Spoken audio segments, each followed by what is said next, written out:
One of the finishes that I use a ton in my shop is Odie's oil. I love this for a lot of reasons. It's gonna make your projects feel great. It's gonna have that nice smooth feel. It's all natural, it's food safe, and it's very easy to apply. In this quick video, I just want to show you my exact process for how I apply this and a couple of tips that will help you out. Using an example of this epoxy charcuterie board right here, I make a lot of these on the channel. So first step with your project is you want to make sure that all of the dust is removed. So you can even take like one of these cloths that comes in the kit. You can wipe this down. A lot of times when you're sanding, you're gonna get this very fine dust, especially when you're sanding epoxy projects. You're gonna get this really fine dust on your project. You just wanna make sure all of that's gone. That's gonna make sure that you get a nice bond with your finish. You can also tell you're getting it wiped down really nicely because just wiping off the dust will make the project pop a little bit more.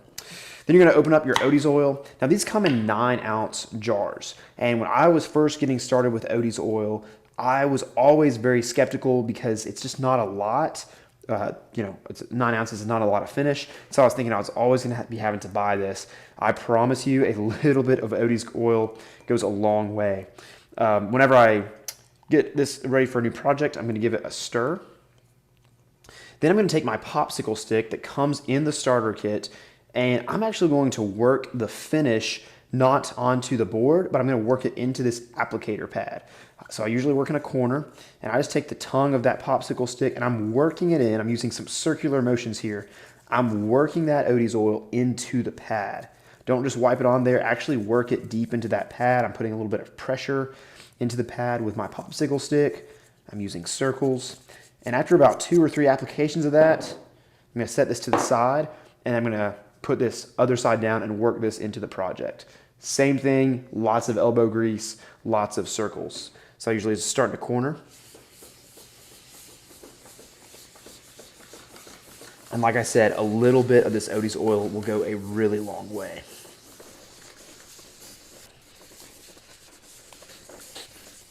If it doesn't feel like a workout, you're probably not doing it correctly.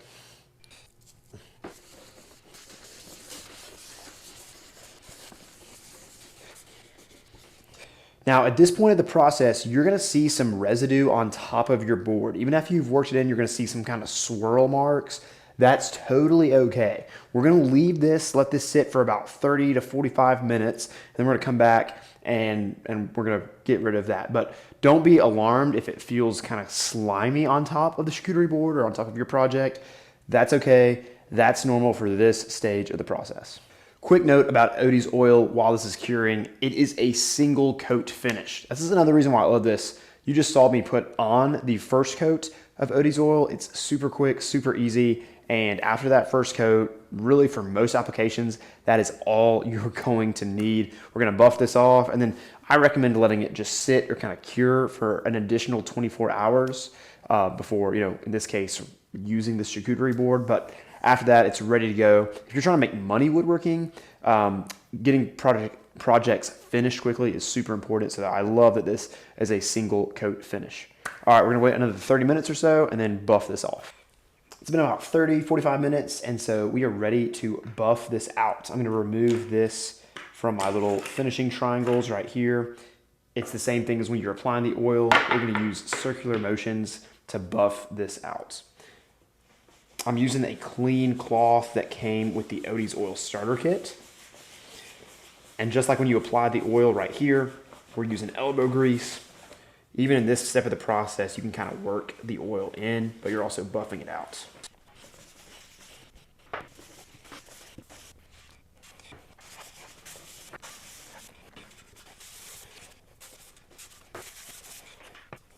So we've just finished buffing this out, and now that's where the slimy feeling of these boards should go away.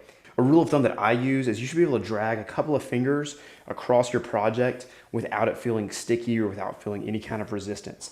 If you can do that, then you are good to go, and the only thing left to do is just let this cure for 24 hours, then it is ready for use. So there you have it. That is my process for how I apply Odie's oil, and those tips will help you make sure you get a great finish every single time Hey, if this video was helpful for you, a couple of favors. One, just hit the like button. It really means the world to me. It's kind of how you give back on YouTube. Also, if you want to see me take on more projects like epoxy charcuterie boards, other woodworking projects, hit the subscribe button. And then finally, if you've never used Odie's oil before and you're like, I see the process now and I want to try it out, down in the description, I have links to Odie's oil, the starter kit for Odie's oil, which is what I really recommend, and a couple of other helpful supplies. If you use the links down in the description, helps out my channel, and I really, really appreciate that. I hope this video was helpful for you. If you have any questions, let me know down in the comments. I'll do my best to answer those there.